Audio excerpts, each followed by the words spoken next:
Doon ko po parang naisip na, sabi ko po, siguro time na nakakalimutan na namin yung mga nauna na siguro seryosoan na. Baka nakadevelop na rin naman po kasi ako sa kanya ng feelings that time.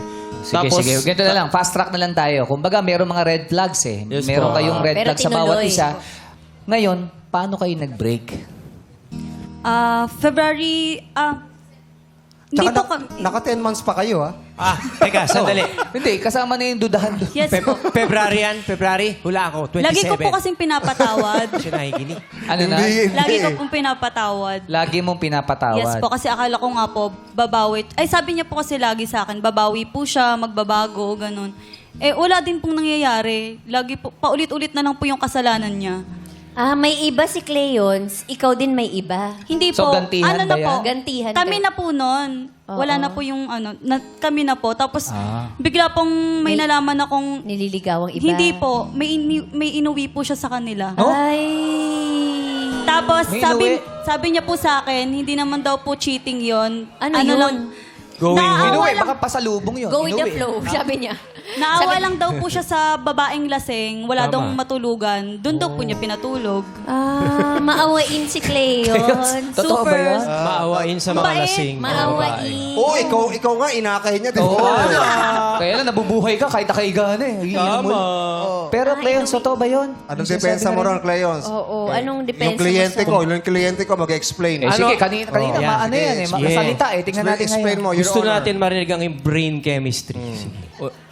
Unahin ko po dun sa sinabi niya po na wala daw nagbago. Nagbago po ako nun. Alam niyo naman po siguro sa sarili niyo kasi hindi naman po siya mag-i-stay kung hindi ko po siya natrato ng ayos eh. Kaso po, ayun, yung in-expect ko pong babaguhin niya, hindi po kasi nagbago. Yung sa ugali niya tungkol sa pag-iinom, sa pang-disrespect sa akin. Hanggang po one time, nag-away po kami, tapos bigla po siyang nag-inom. Nasa kanila po ako noon, tapos iniwan niya po ako sa kanila sa bahay niya. Tapos nag-inom po siya. Tapos mga around 3:30 a.m., mga 4 a.m. po, sinundo ko po siya. Pag sundo ko po sa kanya, katabi niya po, lalaki. Tapos yung lalaki po, pagdating ko, talagang algigi po yung lalaki, bigla siyang umusod, biglang lumayo. Tapos kinakausap ako, tinotropa ako na, pre, lasing na yung girlfriend mo, sunduin mo na, gano'n. Tapos ako, hindi ko po siya kinakausap. Tapos lasing na lasing po si Renalyn. Edi hinatid ko po, sinundo ko po, tapos umuwi po kami sa kanila.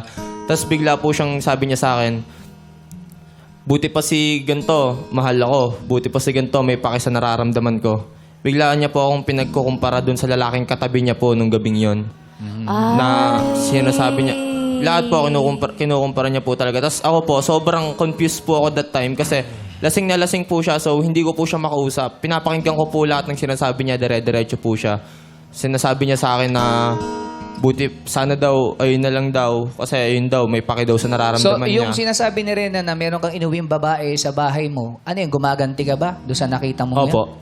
Sa nagkakaroon. Grabe naman ganti mo. Inaamin ko naman po yun. Kasi po, yung relasyon po namin, naging toxic na din po talaga.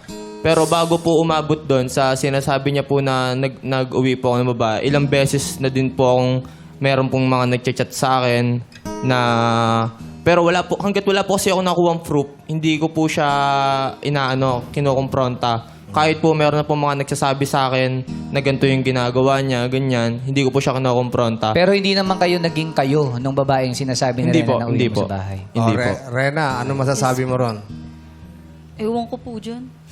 Hindi po Totoo yung yun, totoo mga yun. lalaki po, lagi po kasing issue sa kanya yung mga lalaki kong kaibigan.